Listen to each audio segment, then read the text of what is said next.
আমাদের জোটের প্রার্থী বিপি নূরের পক্ষে দলের চূড়ান্ত সিদ্ধান্ত, আমাদের কেন্দ্রীয় ভাবে যে সিদ্ধান্ত সেটা 10 মিনিট গলাচিপায় বাস্তবায়নের জন্য দলীয় নেতা কর্মীদের তার পাশে থেকে কাজ করার জন্য, তার মার্কার পক্ষে কাজ করার জন্য এই ব্যাপারে তাদের আমরা সেই নির্দেশ নিয়ে আসছি এবং তাদের কাছ থেকে তারা আমাদেরকে সেই কাজ করার জন্য সহযোগিতা করবে সে আশ্বাস দিয়েছে।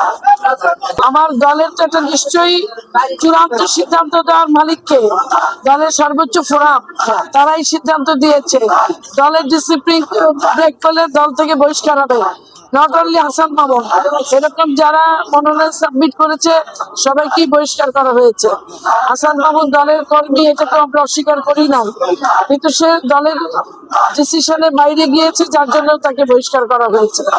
আপনি বললেন এই অঞ্চলের সব মানুষ ভোট দিবে, আমরা তো বলি না। আমার দলের সিদ্ধান্ত যেটা, আমরা যুগপৎ আন্দোলন করেছি জোটকে নিয়ে, আমাদের দলের সিদ্ধান্ত ছিল আমরা যুগপৎ আন্দোলন যাদের নিয়ে করেছি তাদেরকে নিয়ে আমরা সরকার গঠন করব, আমরা নির্বাচন করব। সেই লক্ষ্যকে সামনে নিয়ে আমাদের চেয়ারম্যান জনাব তারেক রহমান এগিয়ে যাচ্ছে। এই দেশের আন্দোলনে, গণতন্ত্রের আন্দোলনে বিপি নূরের অবদান আমরা কেউ অস্বীকার করতে পারবো না। তারেক রহমান আগামী দিনে যে বাংলাদেশ গড়তে চায় সেই বাংলাদেশে আমাদের হাসান মামুনের দরকার ছিল, কিন্তু এমপি না হলে কি দরকার হয় না?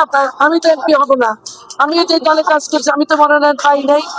আজকে নূরদের মতো লোক, আমাদের মতো লোক, সবাইকে নিয়েই তো এই দেশটা গড়তে হবে।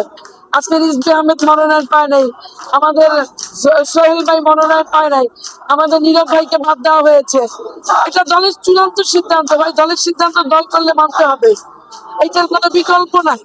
আমি বিশ্বাস করি যারা দল করে, যারা দল ভালোবাসে, যারা শহীদ জিয়ার আদর্শকে ভালোবাসে, রাজনীতির আদর্শ শুধু নির্বাচনই নয়, তাই না?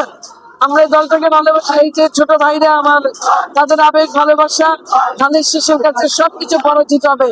ধানের শীষে আমাদের একমাত্র ঠিকানা, খালেদা জিয়া, তারেক রহমান, জিয়া রহমানই আমাদের একমাত্র ঠিকানা। এই ঠিকানায় আমাদেরকে যেতে হবে। খোদা হাফেজ।